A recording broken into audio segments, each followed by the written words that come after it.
Already. Hello, hello, hello. Good afternoon, and welcome to another episode of Up Close and Personal with Angela. On behalf of Aspiring Authors Magazine, I want to thank you guys that have been supporting us over these last 4 weeks and sharing these amazing brown individuals across your platform. So, for those that do not know who I am Angela Thomas Smith. I'm the founder of AALAC, the African American Author Literacy Awareness Campaign. I am also the CEO of Aspiring Authors Magazine. And my whole desire is to bridge the gap between brown authors all over this world and to touch on topics that's affecting our brown community that people don't want to talk about. So, with that being said, these last couple of weeks, we've been sharing these amazing individuals that are doing amazing things in their communities. Today is nothing short of that. I have another amazing young lady that's going to come on and share exactly what she does, who she is, and how we can connect with and support what she's doing. So, without further ado, I'm going to bring up Miss Harris and let her share exactly who she is. Hey, Welcome, welcome, welcome. so much for having me. I'm very excited about being here. I do have a lot to say because I think that my story will probably be an inspiration for others. First of all, my name is Rojonah Harris. I live here in Baton Rouge, Louisiana, born and raised in Louisiana. I am the author of 4 books. My first one is called Finding the Impossible Me. And then there's the first my first ABC learning book, and Where is Mommy, which I'll get into that. And then the last book I have is called Made, which comes out tomorrow, which I'm hoping that everyone invests in because that book right there, I share a lot of insight about my life and everything that's going on, and I show you how to make money as a woman. Especially now with COVID going on and everything. I think it's our season to shine. I think we should share. Sharing is caring. So I put this 200-page book together that has a lot of detail in there about how to make money from home. I also have a brand called Garage Wear, which is the name inspired from my daughter's name, where we sell shampoo, conditioner, leave-in conditioner, edge control, which is a big deal where I'm at. But let me get into the story. So the way I started this business was I had an income tax business that I owned for about 9 years. And I was considered as probably number one in my community. I'm going to just say one of three. I don't want to put myself up there to boast or brag like I'm somebody important because I wasn't. But I will tell you this. I was making about 200,000 a year. When I started out, I started my business it was very smooth, and I'll say it like this. It was legal.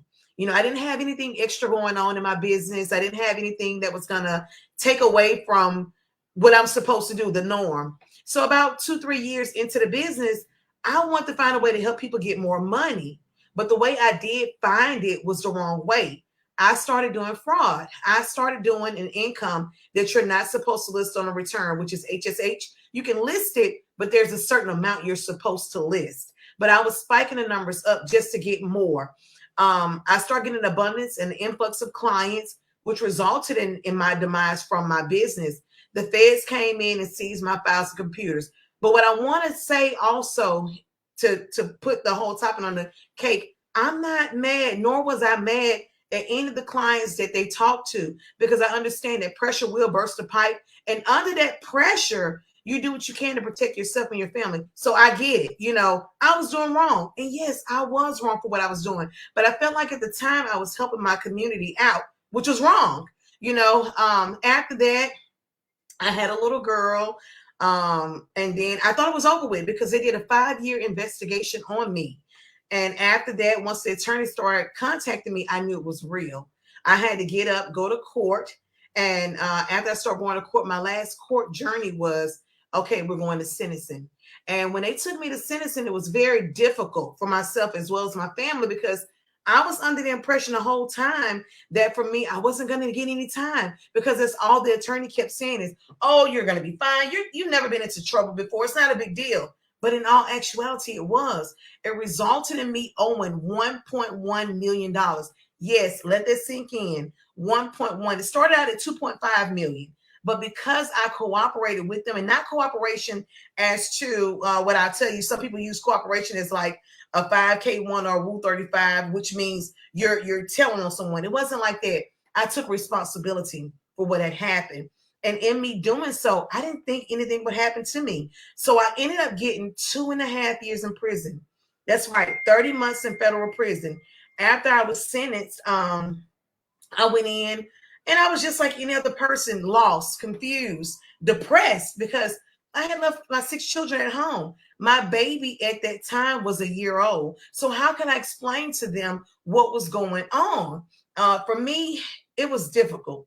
But I had to either make it or break it. And I chose to make it. So, what I did was I had a game plan going in. I had 2 months to surrender. So, as I went in, I sat there. I made a list for myself on what I was going to do in particular. And the one thing I didn't want to do is fail myself or my children.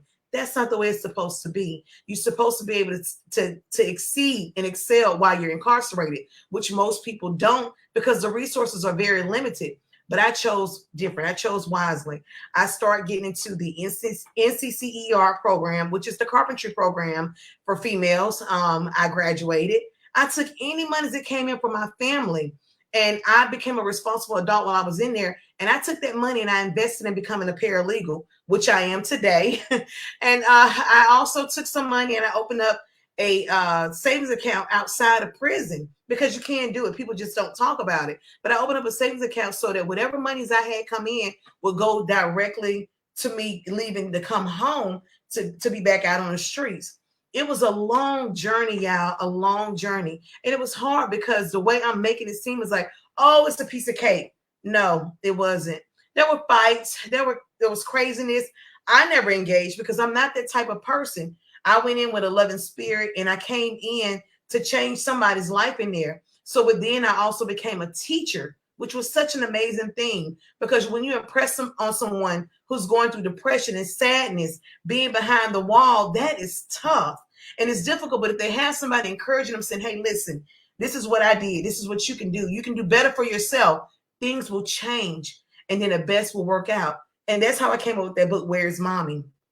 Because most ladies in prison tell their families and their children, oh, mommy's going to college. That's not the way you break it down. You be honest with them. You tell the truth. That way they can always have faith and confidence to believe in you. I am one for empowerment when it comes to women. I am one that's going to be effective when I go out and execute a mission for anyone. I salute the women that try so hard and fail, but try again and don't give up. That's a tough task, ladies. I appreciate being here today to share my story. You can connect with me on Facebook under my name, Rojonah Harris.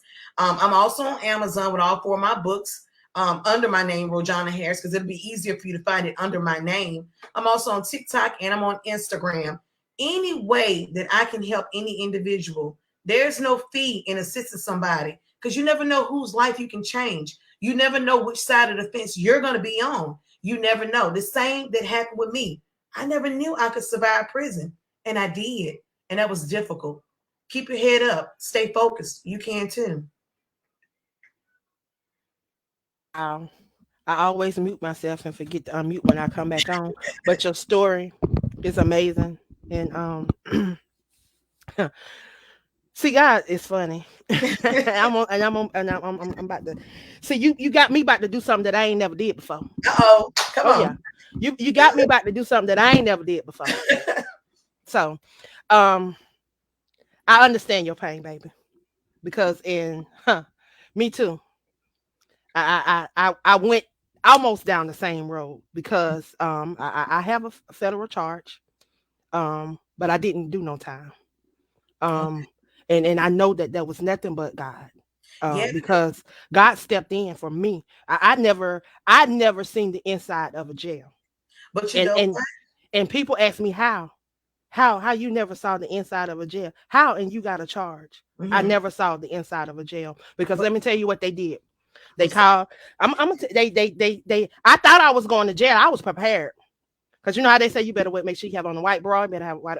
I was prepared. I didn't take nothing with me when I got the call. Like you, what I did was I made a fake diploma for somebody, Mm-hmm. and they used it to get in school, and then a whole bunch of other stuff happened, and they got money, and they tried to give me 20 years for um financial They wanted to charge me with financial. They wanted to charge me with mail fraud. They wanted to charge me with yeah. They wanted to give me 20 years. Wow. Oh yeah, because I made a fake diploma. See, when you got skills, you got to make sure you're using them skills for the right thing. That's And right. money look good, but money ain't always good. I'm telling you, honey, been That's there. They and I watched these people. This judge was if and I know it was God because this judge, this was her first case. She was a new judge on the thing. And I knew she was there to make the to set people straight because all the people that went before me, that woman don't gave all of them time. wow. All of them. And when they got up to me, this woman was finna give me 20 years, y'all. And my lawyer called for a recess. He said, no. He said, this lady ain't never been in trouble. She said, I ain't never been in trouble. And then when they come back, they gave me 8 years. Was it 8 years on house arrest? No, on probation. Hmm. 3 years on house arrest is what I did. But you know what, Angela? I think this, being that you were still waiting for the unexpected, that still was a prison sentence by itself. Exactly. Because although you didn't do the time, that was still time. Because I know when the feds were on me, Hmm. I'm talking about, I felt like I was already in prison in my own mind. Yeah, Because it's like, because you know I'm gonna tell you what my thing was. I knew they was the marshals, baby. When the marshals came to my house, mhm, now you know I'm like the marshal. I was like, ooh, my heart was jumping. I was home the day they came, but I was high. mhm. They were finna come in there. They say just let her know that we are looking for her, and that they was just as calm. I was looking at they. It was just as calm as they wanted to be. Wow, So and they told my brother all they wanted to do was talk to me, but I wow, knew what they wanted to do. wow, So I did. I went to talk to them, and when I talked to them, they were trying to get me to tell on other people, but I didn't know what was going on. All I knew is I did do that one diploma, but all mhm, that other stuff that was going on that was attached to, they tried to attach me to it. I wow, didn't know what was going on because there was a whole thing going on at the school. All I did was make one diploma for a student that went to that school. I wow. didn't know all that other stuff at that school was going on, but I could have got caught up in that too That's true. That's true. because they tried to pull me into that. Wow, It was a whole ring of even people at the school was involved. wow. But God is good because I did not get pulled into that. Absolutely. And he showed me favor because I never saw the inside of a jail cell. I was able to do my sentencing from home. But then there was a time when they tried to mess with me. They tried to do all kind of stuff. Yeah. Yeah, he was trying to have me locked up. My probation officer was trying to have me right before I got off. He was trying to get me locked up. I can believe it. I know that while I was under pressure with them, when the feds did come back to me, they said, I don't know what you're trying to do, but you are not Robin Hood. You cannot take from the rich and give to the poor. I will never forget that because I didn't think of that concept like that. It wasn't that. It's just that. And at some point, I didn't care about the money. I just wanted to help people. I love Right. the fact when somebody came in and say, hey, bro, you helped me get my car. You helped me go in and get my first place. But at the same time, those same people that were saying that were the same people that were parading on my downfall, and then I had people that didn't support me only because of the financial gain that I was receiving behind it. The lavish house, the Mhm. lavish cars, and the lifestyle, not knowing that under the same token of the money that I was making, I still wasn't happy because my house, I had to pay the mortgage on my own. Two of them. I had one that my mom was living in that I was financing, my other home, my office, all the bills, all the utilities, plus the vehicles. And I had a husband that lived with me that didn't work, that didn't do anything. And even when times got hard at the end of the year and I didn't have the money, I had no one but me. And I had to figure out a way to fight through it. So even though people thought that, oh, she making this money and this and that wasn't the case. And I'm gonna be honest with you and to the world, that for me, when they came at me and they stopped my business, that's the best thing that could have ever happened to me because it's like it took the ease and the pressure off of me. I didn't want all that responsibility no more. I'm grateful to God, and I'm more than grateful that I've had that fantastic life, and I can say, hey, I did this before, I've done that before. Me and my children have done this and that. But the pressure was so tense to want to fit in and to belong and to have friends and be around other people. I couldn't engage because for them, I couldn't relate because I guess the income was a difference. But really, in all actuality, I'm a very nice person, regardless to who you are, how you are. But people wouldn't get to know me like that because it was always what they perceived, and that's sad. That is so sad. So now I ground myself, being that I just come home from prison, about 18 months now. I've been home.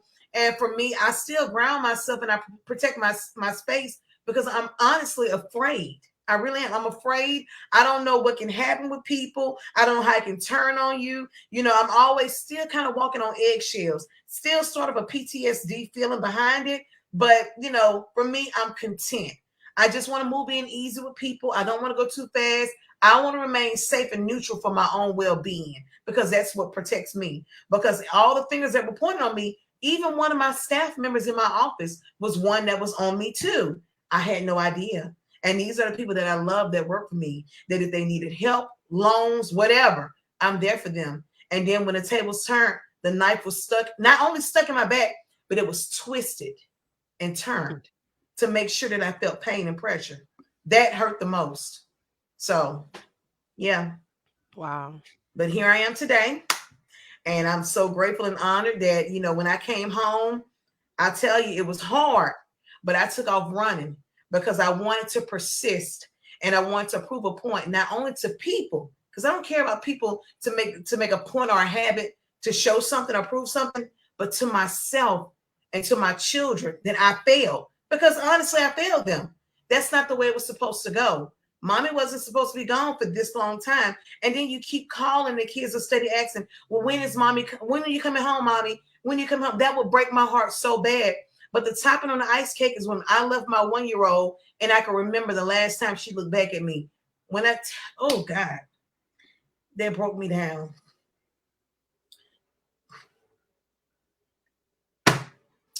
It broke me because it broke me. Yeah, it broke me, Okay. But Somebody needed to hear this today. You have to understand that what you went through, it wasn't just for you, baby. yeah, All these lies that you're gonna pack because he knew you could handle this. If you couldn't handle it, you wouldn't have been the one. But right. this was your portion. Yes. But you better believe that God is gonna get the victory behind this as well as you. Yes, that's true. And every tear that you cry, they gonna be tears of joy. Yep, that's true. That's true. I mean, I feel good now. I've maintained my own independence since coming home, and I'm able to, if you follow me on Facebook, I still shine a light on my children. Like I'm still like so deep as if nothing never happened. And we don't even talk about it, even though they probably go through their own traumas, but we never discuss it because I always try to feel like I need to overcompensate for the 2.5 years that I was gone. So I try to stay as involved as I can. And, I don't really feel like I necessarily have to push too much pressure on myself because of what happened, but it still is a constant reminder that at any day for anyone, your life can change in a blink of an eye. I don't care how upstanding of a citizen you are. It's just like when I was in prison, we did prison plays.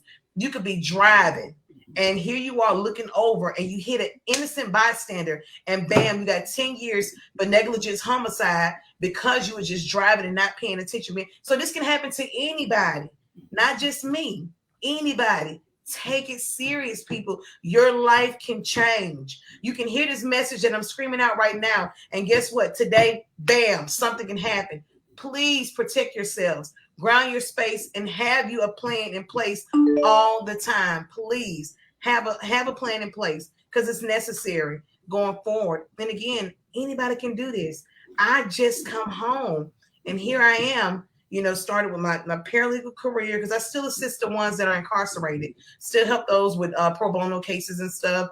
And then I've started the hairline as well as the books and stuff, and then we had the podcast the Loud Whispers that I'm co-host with someone else on, which I'm appreciative, that talks about prison reform and injustice and other topics that really need to be discussed with the world.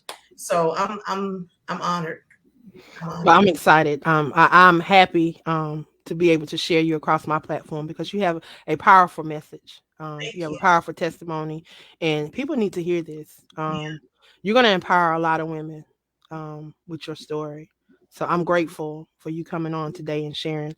And I really want to connect with you outside of Facebook because, yeah, I definitely want to connect with you. I'm honored and humbled thank that you. you came by today to share.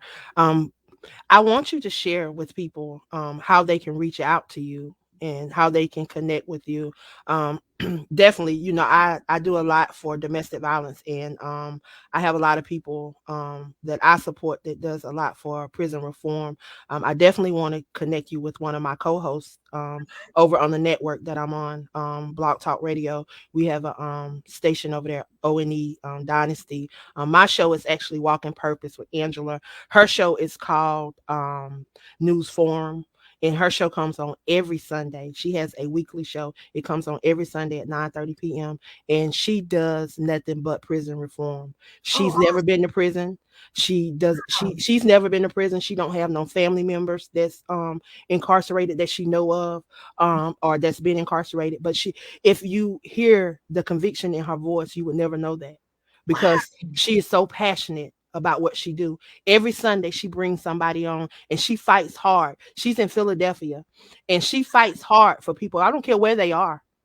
Even though she's in Philadelphia, she will get you on her show. The last 2 Sundays, we've had people calling from inside the prison in Georgia Wow. and talking about all of the different things that are taking place there and how these people are being overly charged, Yeah. and how all these innocent people are behind prison wall and all this stuff. She had a guy on that was incarcerated for 51 years. I ain't even 51 years old. Wow. Just imagine this man has been incarcerated longer than I am and was in solitary confinement for 37 of those years. Wow. And he come on her show and he was telling about he was talking about that and the amazing things that she's doing across her platform. I definitely want to connect you with her, Okay. so you can come and share your testimony and share. Who knows, you may be able to help some of those people that she have on her show That's true. that need representation, and because they're from all over the place. There's a guy that they're trying to get out right now. He Everything has been proven, but they some kind of paperwork, and the paperwork having to get to somebody and them signing off on it, it's what is being held up, but they've proven that this man is innocent Wow. and he's still incarcerated. So I definitely want to connect you guys and definitely hopefully get you on her show. We have an amazing network over there, about over 10 million listeners, because I think my last show hit 10 million. 10 Wow. million. It was 10 million. I had to write it down because I can remember 10,171,242 people. Wow. And Wow. I'm sure somebody done broke my record because I was on October the 20th. So I'm sure somebody done broke my record by now. But yeah, when I first came on the network, um, it's going on 2 years now. May will be 2 years. But when I first came on the network, we were only hitting right at 2 million people. Wow. Only that's And still a lot. we've grown just like that. Wow. Um, so I definitely want to connect you with her, and even if not, I can definitely get you on my show. So that's not a problem. But I definitely Okay. want to get you over there and connect with her because of the prison reform and the connection that you guys can make with that, and how y'all can work together to hopefully help a lot of people, because there are a lot of people out there that need y'all help. Yeah, Um, that's true. so I thank you. And sometimes I'm sitting here and it just dropped in my spirit. You had to go through that in order for you to be able to do what you're about to do. Yeah, absolutely. I don't take any of it back.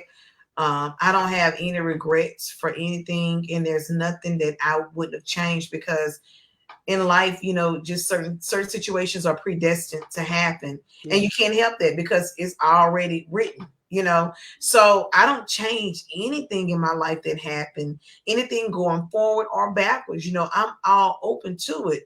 So, I just, my takeaway from this experience in a positive way is just to inspire others that as a woman, you can do this. If I went in, someone who clearly don't even fit the prison profile, honestly, I don't, you know, that right there was difficult. Just walking in, seeing these different people, different attitudes.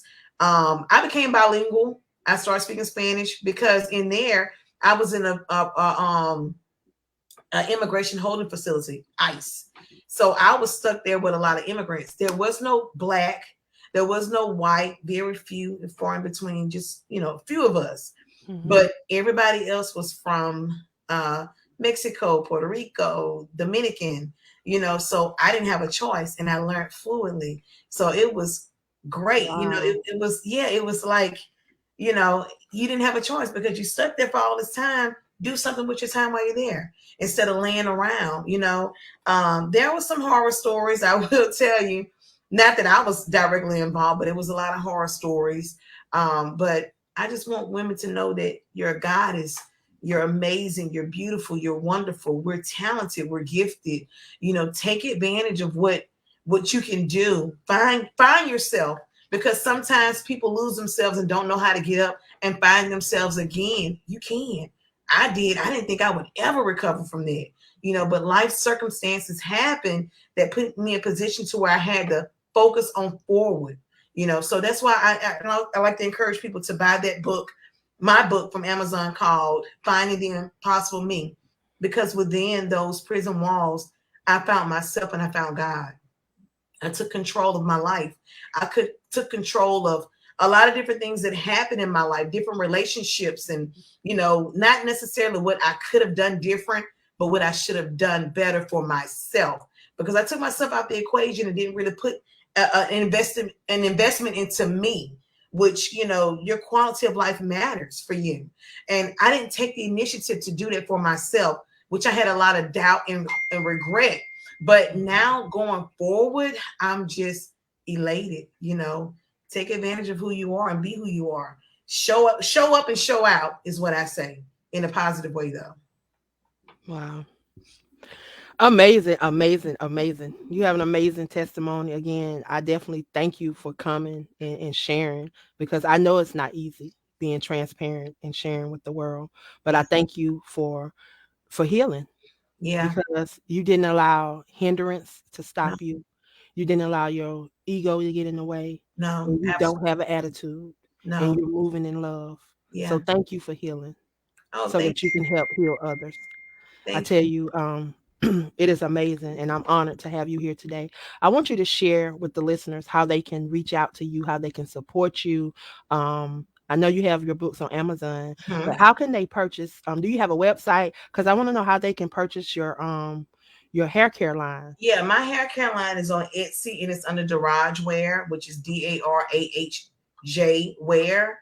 Also, we have an Instagram page. It's called the same Daraj Wear Hair, and on Facebook. On Facebook, I'm usually in and out on Facebook, and if they direct message me, then I'm able to go in and I'll view the message and converse. It's not weird to me if somebody asks me a question pertaining to the products or shipping information or whatnot, because usually on Etsy is a little bit higher than I would sell, only because of the fees and stuff. So they can direct message me. They can look on Etsy, see the product, message me, and then I'll go in and we'll try to, get something together. I'll ship it out to them. It's not a problem, especially with the holidays coming up. I've had a lot of discounted sales for a lot of people. So I'm a people person. Hit me up. Or under my name. You can find me anywhere under my name. Just about Okay. on any social media platform. If you type in my name, you'll find me. Trust me, you'll find me. I'm there. And do you have a website? I do. It's called garagewear.com. Okay. Yeah, And they can find all that on your website, right? everything. Yeah. Okay. So we like to follow websites so we can follow and support. So I definitely thank you for all that you're doing and making a difference. I'm gonna see if we can make those few connections. And before we leave, I want you to share something encouraging or inspiring to those that are listening today. But I like to say that's encouraging and inspiring to someone else. You never know what someone is going through. Take the time out to invest in someone else, pay it forward. Because although we feel like we're failure at certain things, you never know how you can be a blessing to somebody else. Never go in and try to think or undermine what somebody else is going through, because you don't know what your situation can be. Because I know in the past, for me, I probably would overthink a situation and say something wrong when really I was the one that was in the wrong. I'll give you a scenario, and I'm not going to hold you too long, but I'll give you a scenario of one of the classes that I taught called "The 7 Habits of Highly Effective People" by Stephen Covey. And in that book, I learned there was a man that was on the subway, and he had some rambunctious children that were running around screaming and yelling and screaming. And someone stopped him and they said, "Excuse me, sir, but your kids are running around being rambunctious." And he said, "Oh, I'm sorry. I apologize. Let me grab them. But I'm just still sitting here trying to figure out how I can tell them that their mother passed away." So you never know what somebody's situation is or what they're going through. It's not that when somebody wants to run around with their kids be rambunctious and running and jumping. You don't know what they're facing. You don't know what depression they're going through. Pick yourself up. Find yourself again. You got this. You can do it. If I can, anybody can. Wow. Well, I want to thank you for stopping by. And I love you, my sister, my queen. Um, And thank you for pressing. Thank you for pressing. Your testimony is amazing. And I'm just honored to have you here today thank because you. I know this message is going to touch a lot of people. Me So too. just thank you for showing up and Thank you. allowing God to be who he is. And thanks for having me on the show. I really do appreciate it. From the Yes, bottom of my ma'am. heart, I appreciate it. Yes, ma'am. Well, you're welcome here anytime. Thank you. Thank you. Well, I want to thank you guys for stopping by again for another episode of Up Close and Personal with Angela on behalf of Aspiring Authors Magazine. If you would, I want you to please share this broadcast with someone because I'm sure that they will be inspired, encouraged, and uplifted on today. I tell you, I have been. So I want you guys to share this across your circle. Please reach out to this amazing woman of God. And if she can be of service to you, reach out to her. I love you guys. And guess what? There's absolutely nothing you can do about it. I will see you guys later. And thank you for all of your support.